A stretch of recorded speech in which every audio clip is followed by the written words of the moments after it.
Herbert Mensah, the newly elected president of Rugby Africa, has called for a change of mindset from the World Rugby and African governments. Speaking a few days ago at the Bloomberg New Economic Gateway Africa, Mensah says the world of rugby perceives Africa as one of big impoverished country. The Rugby Africa chief added that rugby business is big and that the continent should showcase its value and change its approach. Now, on the ways in which things are changing is the appointment of the founder and chairman of the APO Group, Nicolas Pompigne-Mognard. Is a special advisor now to the Rugby Africa president. Nicolas, good to see you again via this WebEx chat tonight. Congratulations on your new appointment. Great to have you here on the show. Thank you very much, Watson. Thank you. We appreciate it. It's good to have you. Now, I want to ask you, what's your favorite sports? Let's talk about it at the end of the interview. What are your thoughts around the business of sports in Sub-Saharan Africa? Well, it is as big as it gets. The global sport market is expected to grow to $624 billion by 2027. So $624 billion. So this is huge. And so Africa is part of the world, and you have many international events, even more events than ever, which are coming to the African continent. Africa will host in the coming years the very first Olympic competition with the Olympic Youth Games in 2026 in Senegal.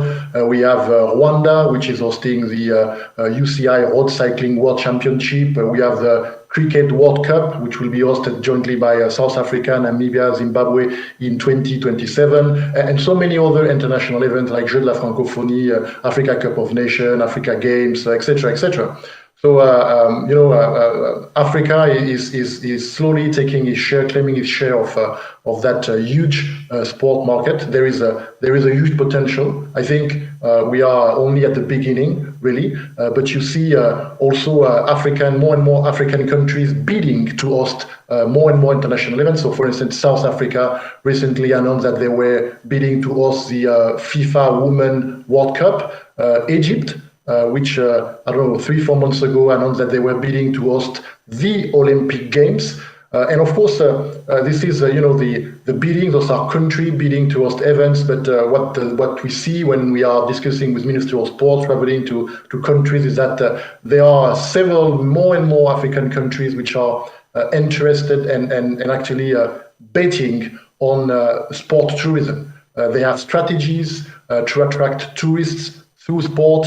They calculate, well, if I'm bidding towards that competition, is going to bring that number of tourists, and each tourist will spend that amount of money in my hotels, in my restaurants. They're going to visit my national park, etc., etc. So sport tourism is becoming extremely big. You have countries now on the African continent which have very advanced, very calculated strategies towards sport. I'm referring to Morocco, for instance, which is merging education and sports, which are really a national sports strategy. I'm referring to Rwanda, for instance, which became a beacon when it's come to attracting sports event and hosting sports event. I'm thinking about the final of the Basketball Africa League. But as you may know, Rwanda hosted only a few months ago the FIFA Congress, elective FIFA Congress. So sport is a big business.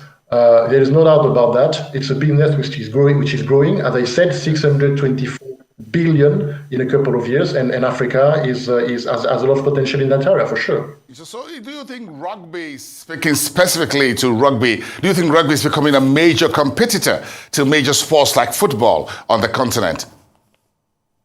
Well, football is football, if you ask me. Football will remain football, but when you look at the second fastest growing game on the continent, this is rugby. Rugby is played in 37 countries across the continent.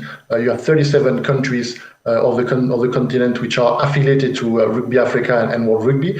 Obviously, we all know that the current World Cup winner is African. This is South Africa. But you have very powerful countries in the world of rugby, either Rugby 15 or Rugby 7. Morocco is a powerhouse of Rugby 15. Kenya is a powerhouse of Rugby 7. We have great athletes, and that's where you refer to the discussion Herbert Mensah, the newly elected president of Rugby Africa, had with Bloomberg.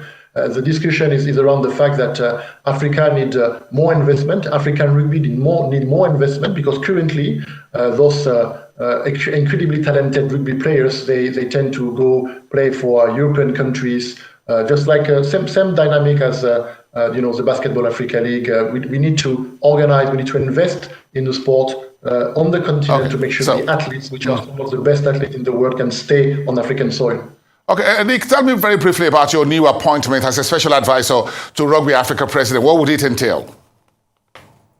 Well, listen, I'm basically opening doors, advising. In my position as the chairman of APO Group, I'm lucky that I have a huge ecosystem through APO Group. We are working with so many organizations, from African Development Bank to the European Development Bank to FIFA, to NBA, to DHL, etc., including the Vatican. And so what I'm doing is that I'm basically putting my network and a little bit of my time at the service of the development of African rugby, because I think African rugby can offer the continent, role models, can participate to the development of the continent. So I think it's the right thing to do. It's a great thing to do, and great to have you on the board of Rugby Africa. Thank you so much for your time. Have a pleasant evening. It's a public holiday here in Lagos. Mognard, thank you so much. Nicolas Pompigne-Mognard, the founder and chairman of the APO Group.